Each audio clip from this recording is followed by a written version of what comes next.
ओम नमः शिवाय। मेरे शिव चैनल पर आप सबका स्वागत है। सबसे पहले तो आप सभी शिव भक्तों के चरणों में मेरा प्रणाम। बात करते हैं होली के बारे में। होली पर बहुत सारे भक्त अपने अपने आराध्यों की विशेष पूजाएं करते हैं। कोई देवी की उपासना करता है, कोई नारायण की उपासना करता है और बहुत सारे अनुष्ठान वगैरह कुछ विशेष चीजें होली पर की जाती हैं। बहुत सारी साधनाएं भी की जाती हैं। किंतु हम शिव भक्तों को विशेष क्या करना चाहिए होली पर? देखिए, यदि आप इस चैनल से जुड़े हैं तो ऐसी ऐसी पूजाएं और ऐसे ऐसे समय हमने कवर किए हैं जो शिव कृपा के लिए बहुत विशेष होते हैं। जैसे आद्रा नक्षत्र है या फिर कृतिका नक्षत्र है। होली पर भी हम विशेष शिव पूजन करने जा रहे हैं और इसके लिए मैंने आप सभी शिव भक्तों के लिए कुछ विशेष चीजें बनाई हैं जो आपको शिव कृपा का मार्ग खोल कर देंगी। देखिए, शिव पूजन से बढ़ करके इस ब्रह्मांड में कोई भी पूजन नहीं है, क्योंकि शिव और शक्ति दोनों का ही पूजन आप लिंगम पर एक साथ कर देते हैं।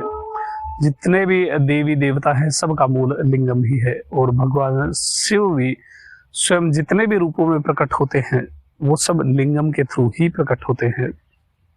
तो इस बार हमें होली पर विशेष शिव पूजन में क्या करना है? देखिए, इस बार हम टारगेट करेंगे आर्थिक स्थितियों को लेकर के।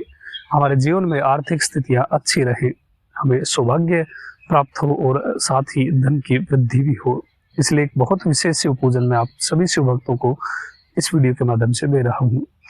सबसे पहले तो आप ये जान लीजिए कि पूजन करना किस टाइम है। किसी भी समय आप कर सकते हैं, चाहे दिन में, चाहे रात्रि में, चाहे संध्या काल में, प्रदोष काल में, जैसा आपको समय मिले, जिस प्रकार भी आपका मन करे उस समय ये पूजन करिए, कोई बाउंडेशन नहीं है। दूसरी बात, स्त्री पुरुष सब हर कोई जो शिव भक्त है वो कर सकता है। इसमें करना क्या है? सबसे पहले तो आपको, जब आप लिंगम के समक्ष बैठेंगे तो सबसे पहले आपको गणपति स्तोत्र का पाठ करना है, जो संकटनाशम गणेश स्तोत्रम है।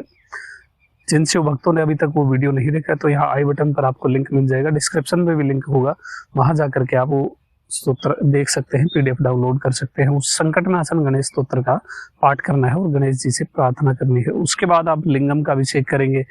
जो नॉर्मल शिव पूजन आप करते हैं वैसा आप करिए। इसमें इस अभिषेक में आपको विशेष चीज ऐड करनी है, दूध से अभिषेक और केसर इलायची के जल से अभिषेक। जो केसर इलायची का जो मिक्स जल होगा, पहले भी मैंने महाशिवरात्रि वीडियो में बताया था कि आप एक पात्र में थोड़े से 2-4 पत्तियां केसर की और 2 या 1 इलायची आप खोल करके उस पात्र में डाल दीजिए और फिर उस पात्र को जल से भर करके रख दीजिए। 5 या 10 मिनट आप रखेंगे तो वो पूरा जल सुगंधित हो जाएगा।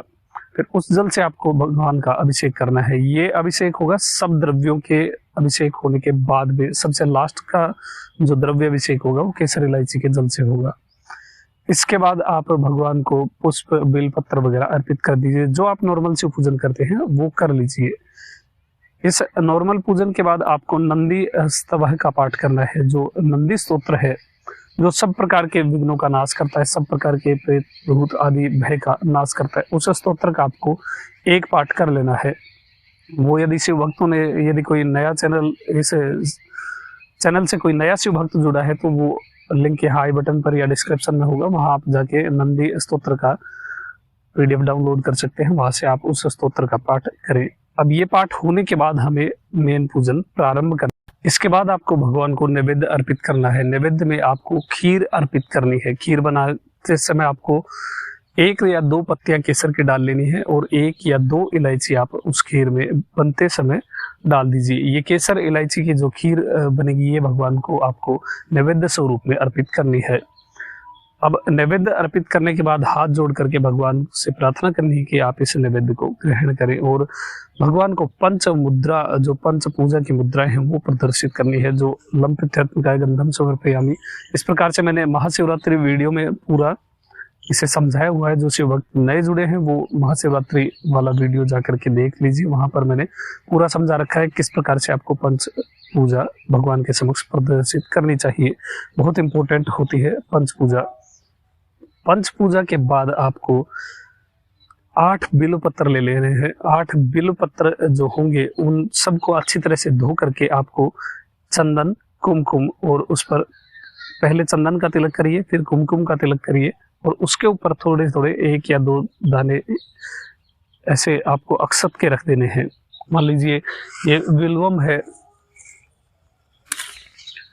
अब इस पर आपको पहले चंदन का तिलक करना है, तीनों पर कर लिया, फिर उसके बाद कुमकुम का तिलक करना है, फिर थोड़े थोड़े अक्षत इन तीनों भाग पर रख देने हैं और इस विल्वम को फिर आपको लिंगम पर अर्पित करना है। कैसे करना है, वो जो अष्टमूर्ति मंत्र है वही यूज करेंगे, लेकिन इसको संपुटित करके करेंगे।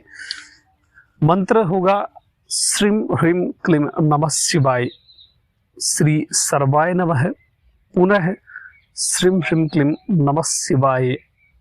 ये जो मंत्र होगा ये संपुटित होगा और अष्टमूर्ति संपुटित मंत्र होगा।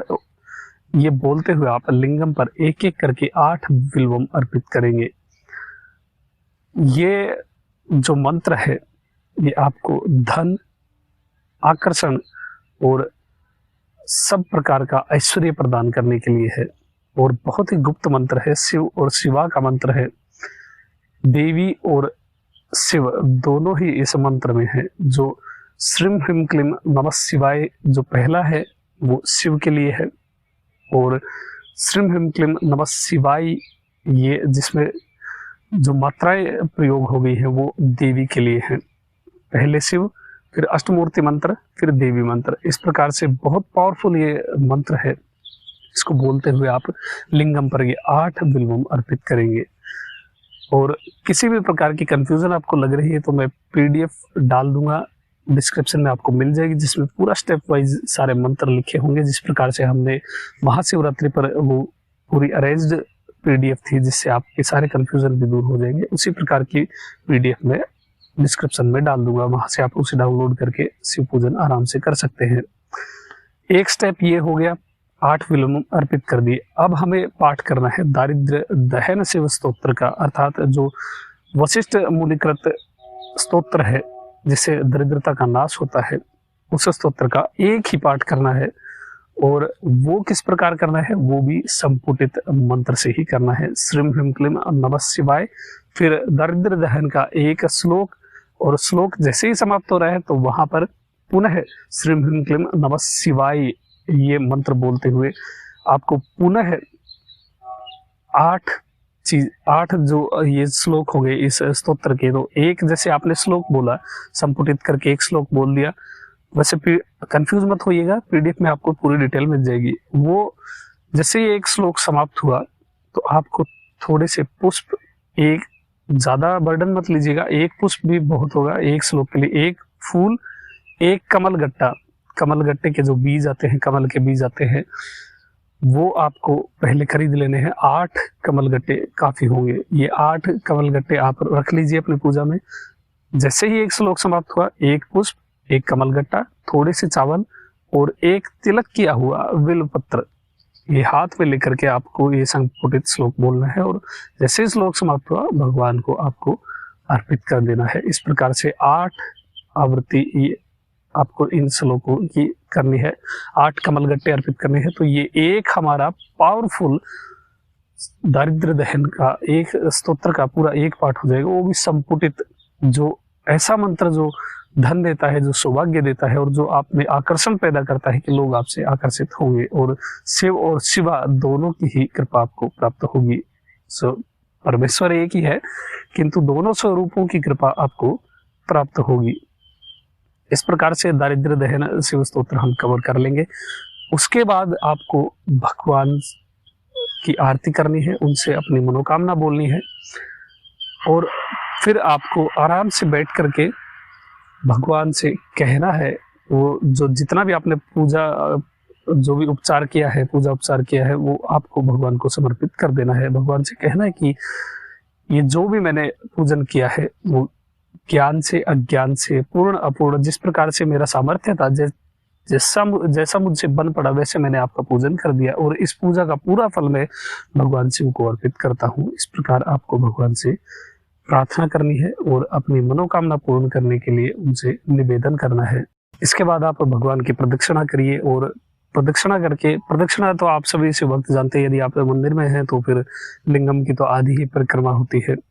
वो करके आप हाथ में थोड़े पुष्प और थोड़े से चावल लेकर के मंत्र पुष्पांजलि करिए, भगवान से प्रार्थना करिए कि मेरे कुल में सदैव आपका नाम उच्चारण होता रहे, मेरा कुल आपके द्वारा और आपके गणों के द्वारा सदैव रक्षित रहे। इस प्रकार से भगवान से निवेदन करिए और ये पूजा आपकी पूर्ण हुई।